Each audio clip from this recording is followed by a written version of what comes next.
ASAP épisode 3. Aujourd'hui, Mathieu Stéphanie, podcasteur et entrepreneur, il va nous expliquer comment il a enrichi son carnet d'adresses de personnalités influentes et inspirantes en seulement quelques mois.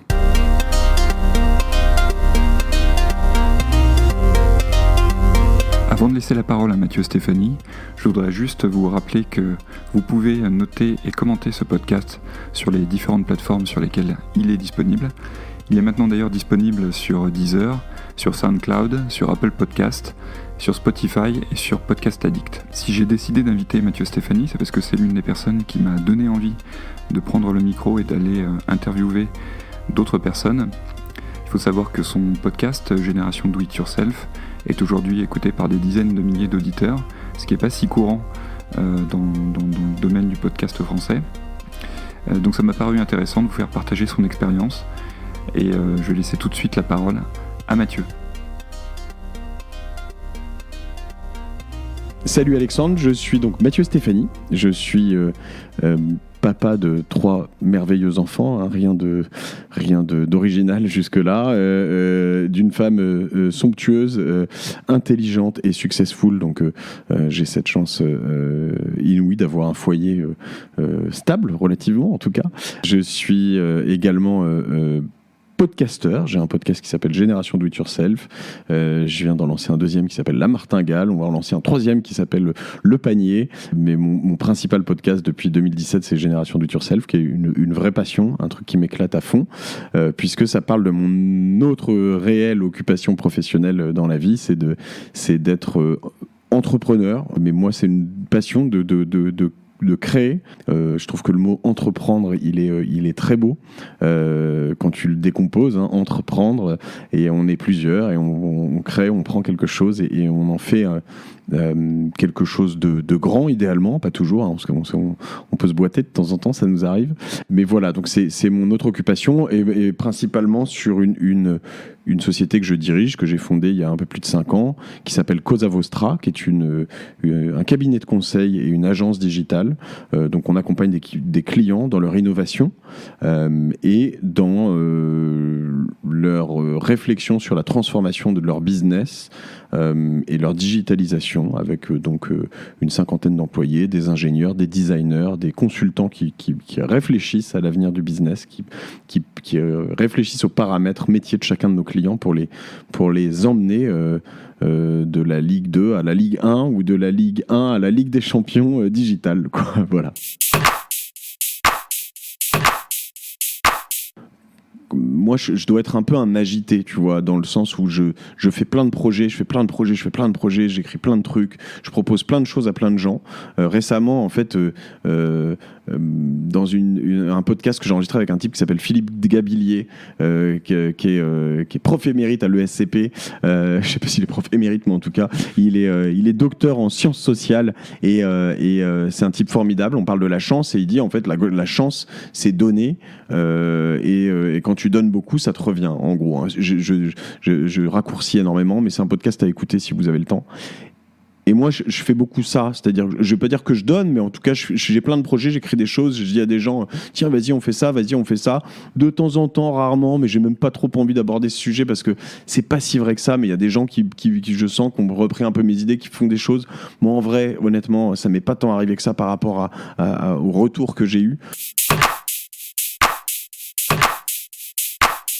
Un jour, j'ai réalisé une chose, quand j'avais créé Cosa Vostra, c'est que je voyais des gens de temps en temps, de mes amis ou d'amis que je vois de temps en temps, qui me disaient ah, c'est con, on vient de faire un super projet digital, on a fait un gros site avec un algo comme ça, etc. On a fait bosser un tel. J'ai pas pensé à t'interroger. Et là, tu le regardes et tu sais, sur le moment, t'es vénère. Et tu le regardes, tu fais, mais tu sais même pas quoi dire, quoi. Et en fait, ça m'est arrivé quelques fois. Et au bout d'un moment, j'ai réalisé que c'était contre moi que j'étais énervé, pas contre eux. Parce que s'il n'a pas pensé à moi, c'est pas de sa faute. C'est de la mienne. Et en l'occurrence, là, je me suis dit, sur les réseaux sociaux et sur potentiellement ce que j'ai fait après sur les podcasts et tout ça, je veux que ça n'arrive plus. Donc je veux être sur une stratégie Coca a fait avant tout le monde sur de la télé, ce que tu appelles du top of mind, c'est que quand quelqu'un veut boire quelque chose, il faut que Coca réussisse à lui faire penser que la première chose qu'il veut boire, c'est pas de l'eau, mais c'est du Coca. Et ben moi, je veux que quand quelqu'un pense à un projet digital, quand quelqu'un pense à de l'innovation, quand quelqu'un pense à du design, quand quelqu'un pense à de la data, je veux qu'ils se disent Cosa Vostra, Mathieu Stéphanie. Donc, j'essaye de déployer des points de contact qui sont faits sur les réseaux sociaux. Donc, cet outil est fantastique si tu l'utilises à bon escient. J'ai essayé d'écrire des choses, etc.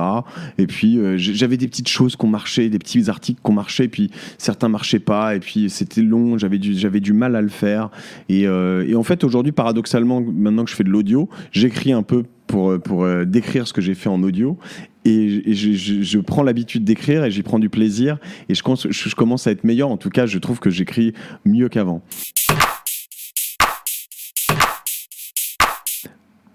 Mais du coup, je m'agite beaucoup sur plein de choses. Et il se trouve que dans toutes les agitations que j'ai pu avoir, il y a un truc que je faisais pas, c'est que j'écoutais beaucoup de podcasts. Et là-dessus, pour le coup, j'étais passif. Je parlais des réseaux sociaux, je disais j'ai essayé d'être actif.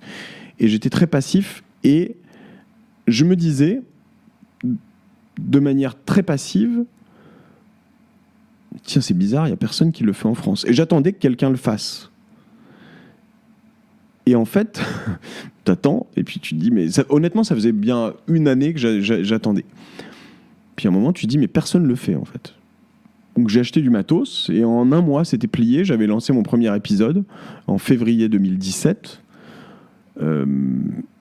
Quelques mois après, j'ai découvert que Antonin Archer, qui faisait le podcast Nouvelle École, qui a arrêté depuis, avait lancé un peu avant moi, et était lui en train d'exploser parce qu'il avait quelques mois d'avance, ce qui est énorme en fait là-dessus. Et du coup, en effet, il avait un peu d'antériorité, donc je n'étais pas le premier, mais je ne l'avais pas repéré, il n'était pas dans mes radars. Et voilà, et en fait, on a été 3, 4, 5, puis après, il y a eu une explosion, un boom gigantesque. Mais ce qui est drôle, c'est que le podcast m'est tombé dessus, en fait. C'est vraiment un truc où, à un moment, je me suis dit, mais en fait, arrête d'attendre. Il suffit de sauter, quoi. Vas-y, plante-toi, c'est pas grave, tu vois. Moi, j'étais complètement prêt à me planter. En revanche, il y a une chose que je me suis juré quand je lançais mon podcast, c'est que je l'avais fait sur différentes choses, dont Instagram, où à un moment, j'ai eu un compte Instagram qui est monté, puis je me suis dit, bah, c'est bon, j'ai compris comment ça marche, maintenant j'arrête. Sur pas mal de choses comme ça, je me suis dit, t'en fais au moins 10, et idéalement, tu continues, mais t'en fais au moins 10 avant l'été, et tu fais le bilan. Mais tu fais pas tes 3 petits trucs juste pour comprendre, cocher la case et arrêter. Parce que voilà. Et ça, je peux être un peu fort là-dessus. C'est-à-dire qu'il y a des choses, au bout d'un moment, ça m'ennuie. J'ai compris et puis j'arrête. Y compris certains business, où j'aurais, je pense, pu aller beaucoup plus loin. Moi, j'aime bien créer et puis j'aime bien sauter le pas. Et donc, du coup, j'ai fait ces 10 épisodes. Je me suis éclaté. J'ai rencontré des gens et je pense que j'ai découvert un truc hyper vertueux, mais qui, depuis, m'obsède. Je pense que ça saoule mes associés, ma femme. Enfin, je pense, je bouffe, j'en écoute plein d'autres, etc. Mais voilà, je gère toujours mes business, je fais toujours très attention à ça, mais c'est très vertueux, en fait. Même pour Cosa Vostra, c'est évidemment très vertueux. Même le fait de te rencontrer, qu'on soit là, le fait de rencontrer toutes les personnes que je rencontre. Enfin, je veux dire, j'ai des gens, des futurs invités, on me met en relation avec des personnes, mais j'hallucine. Je peux pas forcément te dire que ça comme ça, mais de qui, quoi, tout de suite, parce que j'aimerais les signer, je suis un peu superstitieux, mais même d'avoir Marc Simoncini, Arnaud Montebourg, que tu finis par tutoyer, tu vois, dans des podcasts, des gens comme Clara Guémard, des gens comme, mais même des gens comme Chanty, avec ses biscuits, mais c'est une nana extraordinaire. Le fait qu'il me voit, qu'on échange des textos tous les jours, avec, tu vois, Arnaud Montebourg, il m'appelle, il me dit, ouais Mathieu, c'est Arnaud, tu vois, tu décroches, tu te dis, mais Arnaud qui? Parce qu'il n'était pas dans mon téléphone. Et puis, c'est Arnaud Montebourg. Tu vois, c'est un truc de ouf, en fait. Et ça m'apporte du business, ça me fait créer du réseau et ça m'apprend. En fait, là où j'ai une chance énorme par rapport à toutes les personnes qui écoutent mes podcasts, c'est que c'est moi qui pose les questions. Mais ce que je trouve génial, c'est que c'est une discussion. Moi, je suis très open source. J'ai beaucoup évolué ces 10 dernières années sur plein de choses, sur justement le partage. Et je dis pas que j'étais pas comme ça avant, d'ailleurs, mais là, c'est plus théorisé et volontaire. Et en fait, l'idée, c'est de te dire, attends, en fait, eux me servent de cheval de Troie, c'est-à-dire que quand j'arrive aujourd'hui beaucoup plus fort avec mes 75 épisodes et mes dizaines de milliers d'auditeurs, et ben j'ouvre des portes. Donc voilà, et moi je leur sers de serviteur quelque part, de celui de porte-voix, tu vois. Et beaucoup de gens me disent, tu devrais poser telle question, tu devrais faire telle chose, etc. Et c'est génial. Et il y a une interaction incroyable. J'ai eu peu de haters, mais ça arrive. Mais dans l'absolu, les messages que j'ai sont juste... tu vois, je me suis un peu investi d'une mission. Et en plus de ça, je vais pas non plus te la faire à l'envers. C'est du business. Ça me rapporte des clients. Ça me rapporte de l'argent parce que j'ai quelques sponsors qui viennent et voilà. Enfin, ça coche toutes les cases. Si je devais reposer cette question, je la poserais à l'envers. Et je dirais, est-ce qu'il y a des épisodes qui t'ont rien appris ? Et honnêtement, il n'y en a pas un seul. Il n'y en a pas un seul. Je peux me les réécouter tous. Tu sais quoi, le pire, c'est que je les réécoute même pas tous parce que j'ai pas forcément le temps. C'est un des trucs où j'ai hyper optimisé la production de mes podcasts. Tu peux pas faire plus que ce que je fais. Tu peux pas faire plus que ce que je fais. Même un épisode de podcast, il me prend une demi-journée de la prise de rendez-vous à la mise en ligne avec tout packagé autour. Hein. Donc tu peux pas faire mieux. Beaucoup de gens, c'est pour ça là maintenant je peux en faire 3.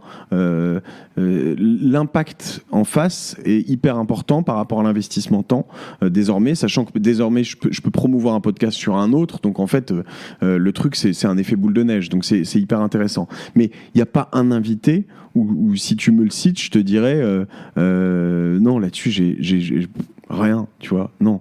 Et en plus, les plus surprenants de temps en temps sont des chefs cuisiniers, des chantilly avec ses biscuits, des gens qui t'expliquent chacun un petit type, tu vois. Il y en a qui te reviennent, il y en a qu'on te fait remonter souvent. L'organisation, il y en a plein. Jérôme Dumont, mais je pense à Pierre Valade aussi, certains ayatollahs du temps. Clairement le bouquin en français, je pense, qui est en tout cas sur l'organisation du temps de travail, qui est vraiment bien fait. Et en plus, lui-même, ce bouquin est lui-même optimisé pour une lecture rapide et efficace. C'est la 25e heure. Donc j'ai reçu l'un des co-auteurs, Jérôme Dumont, sur mon podcast. Et juste avant que tu viennes, j'étais au téléphone avec lui. Tu vois, pour te dire les relations que j'ai avec chaque personne que je reçois, presque chaque personne, mais c'est qu'on se parle, honnêtement, je parle tous les jours, j'ai une interaction minimum avec quelqu'un que j'ai eu sur mon podcast. Et Jérôme, on fait du business ensemble. Enfin voilà, c'est vertueux jusqu'au bout. Et là, je te parle de son bouquin parce que j'en fais pas la promo. Je gagne rien en disant ça. En l'occurrence, je l'ai acheté, payé à tous les employés de ma boîte parce que je pense que c'est quelque chose qui est très efficace. Je leur partage aussi les best practices Google, les raccourcis keywords de Chrome, les raccourcis keywords de Gmail qui ne sont pas les mêmes nécessairement toujours. Et voilà, on a un onboarding de tous les collaborateurs chez Cosa Vostra où on leur explique ça, il faut que tu apprennes, ça, il faut que tu lises, ça, il faut que tu fasses comme ça. Parce qu'en effet, si sur 50 personnes, 50 collaborateurs, tout le monde est capable de faire un POM-K, POM-V plutôt qu'un contrôle, voilà, et ben du coup, on gagne peut-être 2 ou 3 jours de boulot par an, ce qui n'est pas rien, quoi. C'est en faisant et en acceptant ces rencontres, quand tu m'as contacté pour qu'on se voit, je me suis dit, je sais pas, et puis il se trouve que tu vois, dans ma liste, t'es parmi les derniers, et puis je vois ton téléphone, je me dis, tiens, je l'appelle, j'ai 10 minutes, et puis on s'appelle, puis ça se passe bien. Tu me racontes ton app, et ça m'intéresse de voir tout ça. Donc voilà, tout ça peut créer quelque chose, et ça crée des opportunités. Donc je me force pas à le faire, parce que finalement, c'est ce que j'aime faire. Mais en revanche, il faut être extrêmement bien organisé pour que derrière, toutes ces opportunités deviennent du business réel. Et ça, c'est ce que je m'arrache à faire avec Cosa Vostra. Ce podcast est terminé. Merci à Mathieu de s'être prêté au jeu. Je vous invite à consulter les notes de cet épisode dans la description. Vous y retrouverez tous les liens nécessaires. Et je vous invite également, naturellement, à noter ce podcast sur la plateforme sur laquelle vous l'écoutez. À la semaine prochaine pour un nouvel épisode.